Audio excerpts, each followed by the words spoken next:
হঠাৎ করেই নুসেবার বাবা দুপুরবেলা ফোন করে বলল যে আজকে ঢাকা আসতেছি। তো তখন বাজে 2:30। কখন মাংস ভিজাবো, কখন ওর জন্য রান্না করব, কখন খাবে। ও এসেই আবার ও আসতে আসতেই বাজবে সন্ধ্যা 7টা 8টা। তারপর আবার রাতটুকু থেকে ভোরবেলা একদম ভোর 5টা বাজে বের হয়ে যাবে। একটা কাজে গিয়েছিল ময়মনসিংহ, সেখান থেকে তাড়াতাড়ি কাজ শেষ হওয়ায় ও রওনা দিয়েছে নুসাইবাকে দেখার জন্য। নুসাইবা কয়দিন যাবৎ বাবার জন্য খুব মন খারাপ করতেছিল, যেহেতু একটু সুযোগ পেয়েছে তাই মেয়েকে দেখতে ছুটে আসছে। তো এই কথা শুনে আমি তাড়াতাড়ি করে ফ্রিজ থেকে মাংস বের করেছি আর মাংস ভিজিয়েছি। মাংস ভিজতেই আমার প্রায় 1-1.5 ঘন্টা লেগে গেল। আগে বললে আরও আগেই ভিজিয়ে রাখতাম, যেহেতু বলে নাই তাই খুব তাড়াহুড়া করতে হচ্ছে। ও কালাভুনা খেতে চেয়েছে, আমার হাতের ওই স্পেশাল কালাভুনাটা ওর অনেক ভালো লাগে, বলতেছে শিলা একদম ওইভাবে রান্না করো। তো ঘরে মশলা ছিল, যাই হোক এর জন্য তাড়াতাড়ি করে কাজগুলো সেরে ফেলতে পারতেছি। এখানে বিভিন্ন পদের মশলা আমি নিয়েছি। এই কালাভুনার রেসিপিটি আমি আমার চ্যানেলে দিয়ে দিব ইনশাল্লাহ। বিভিন্ন পদের মশলা নিয়ে আমি এটা ব্লেন্ডারে গুঁড়ো করে নিব। আর এই কালাভুনার জন্য এই মশলাগুলো লাগবেই লাগবে।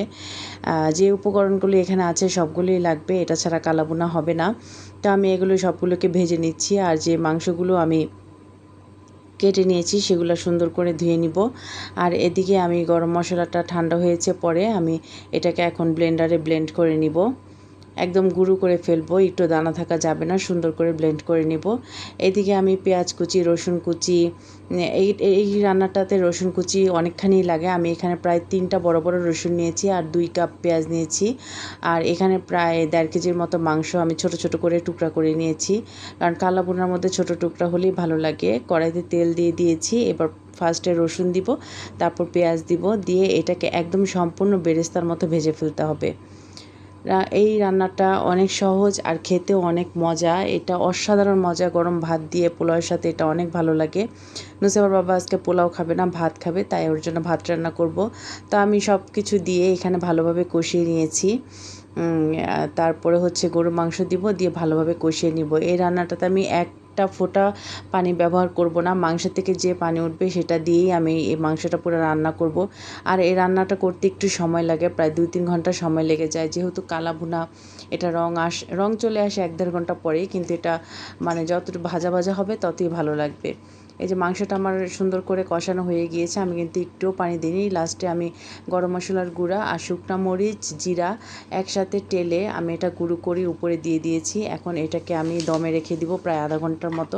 এর মধ্যে আমি আর ঢাকনা খুলব না। এই রান্নাটা অনেক মজার, এটার রেসিপি আমি দিয়ে দিব।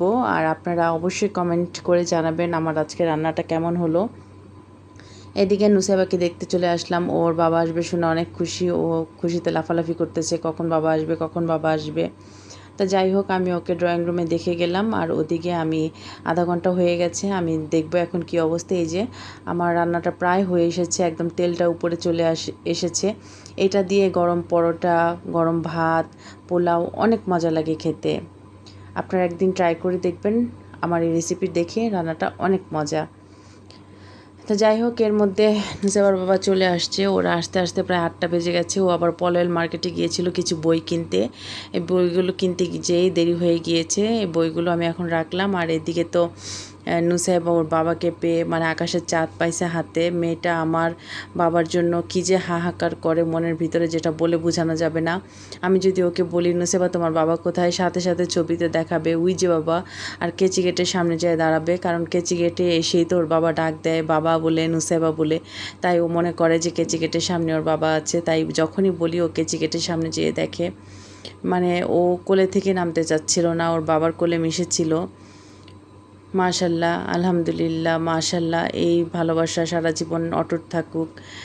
পৃথিবীর সকল বাবারা চিরস্থায়ী হোক, বেঁচে থাকুক, ভালো থাকুক। আর যাদের বাবা নেই, যাদের বাবা এখন কবরে শায়িত আছে, যেমন আমার বাবা, আরও যাদের বাবা নেই, সকলকে আল্লাহ বেশ নসিব করুন। বাবার অভাব বোঝা বড়ই কঠিন।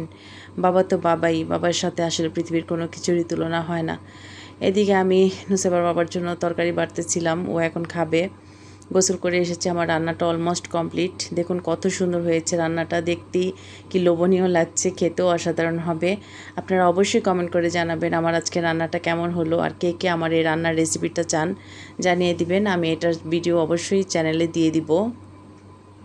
এদিকে আমি গরম ভাত তরকারি আর ডাল রান্না করেছিলাম, এগুলো নুসেবার বাবাকে দিয়েছি খেতে। আর এদিকে নুসেবা কোলে থেকে নামতে যাচ্ছে না, শুধু ওর বাবার সাথে দুষ্টুমি করবে, কোনোভাবে নামাতে পারছিলাম না। ওর বাবাও বলতেছিল আচ্ছা একটু থাকুক মেয়েটা, যেহেতু রাতটুকুই সময়। এই যে এখন খাওয়া দাওয়া করি, একটু পর নুসেবা বাবা রেস্ট করবে, রেস্ট করতে করতে 10টা বেজে যাবে। ঘুমিয়ে পড়লে আবার সকাল ভোর 4টা বাজে উঠেও চলে যাবে, তো কতটুকু সময় বা মেয়েটা ওকে কাছে পাবে, সেজন্য মেয়েটাকে অনেক সময় দিচ্ছে। নুসাইবা তো ওই দিন সারা রাত ঘুমায় নাই, সারা রাত ওর বাবাকে পাহারা দিয়েছে। ও প্রায় 3টা পর্যন্ত সজাগ ছিল। ও মনে করতেছে যে ওর বাবা যদি আবার চলে যায়, এর জন্য সারা রাত বাবাকে পাহারা দিয়েছে, সজাগ ছিল, বাবার সাথে গল্প করেছে, খেলা করেছে। ওর বাবাকেও রাত্রে ঘুমাইতে দেয় নাই ঠিক মতো। যাই হোক, এটাই তো আনন্দ, এটাই তো ভালোবাসা। একটা সন্তানের কাছে বাবার ভালোবাসাই তো অনেক কিছু। পৃথিবীর সকল বাবারা ভালো থাকুক এই দোয়া করি। তো নুসাইবা বাবা খাচ্ছিল, বলছিল যে হ্যাঁ রান্নাটা অনেক মজা হয়েছে। আর এদিকে নুসাইবা আমার কাছে এসে একটু আহ্লাদ করতেছে। যাই হোক, অনেকক্ষণ পরে মেয়েটা আমার কাছে এসেছে। ওর বাবাকে পেলে ওর আর আমাকে লাগে না। এদিকে খাওয়া দাওয়া শেষ করে টিভি দেখলো নুসাইবার বাবা। টিভি দেখে এসে এখন প্রায় 10:30 বেজে গেছে, এখন ঘুমাবে। বলতেছি যে নুসাইবা ঘুমিয়ে যাও, তোমার বাবা সকালে বের হবে সকাল সকাল, তুমি এখন ঘুমিয়ে যাও। ওর বাবার সাথে দুষ্টুমি করতেছিল, এগুলোই চলে প্রতিদিন। ওর বাবা যখন বাসায় থাকে মেয়ে দুষ্টুমি করবে, ওর বাবা ঘুম পাড়াবে, তারপরে ঘুমাবে। যাই হোক, এই দৃশ্যটা দেখে খুবই ভালো লাগছিল। আমার বাবার কথাও মনে পড়তেছিল। আল্লাহ আমার বাবাকে আমার কাছ থেকে নিয়ে গেছে আজকে 3 বছর। আপনারা সবাই আমার বাবার জন্য দোয়া করবেন, আল্লাহ যেন আমার বাবাকে বেহেশত নসিব করে। পৃথিবীর সকল বাবা যারা কবরে শায়িত আছে, যারা মারা গিয়েছে, তাদেরকে আল্লাহ বেহেশত নসিব করুক। আর যারা বেঁচে আছে তাদেরকে আল্লাহ নেক হায়াত দান করুন। এরকম করতে করতে ঘুমিয়ে গেলাম। তারপর উঠলাম ভোর 4:45, এই যে 4:42 বাজে। উঠেই নুসাইবার বাবার জন্য একটা ডিম সিদ্ধ দিয়ে দিলাম। ও সকালে উঠে একটা ডিম সিদ্ধ খায়, আর ওদিকে রুটি দিয়ে গরু মাংস দিয়েও খেয়েছে। খুব তাড়াহুড়া করতেছে যে সকাল সকাল গেলে 9টার মধ্যে ওকে পৌঁছাতে হবে টাঙ্গাইল। তা আমি ডিমটা একটু বিট লবণ দিয়ে ছিটিয়ে দিচ্ছিলাম, দিয়ে ওকে নিয়ে দিয়ে আসলাম। যখন আসে খুবই আনন্দ লাগে, আর যখন চলে যায় খুব খারাপ লাগে, খুব মানে ঘরটাই খালি হয়ে যায়। নুসাইবার বাবা থাকলে ঘরটা একদম ভরা ভরা লাগে। নুসাইবার সাথে দুষ্টুমি, আনন্দ, হই হুল্লোড় ভালোই লাগে।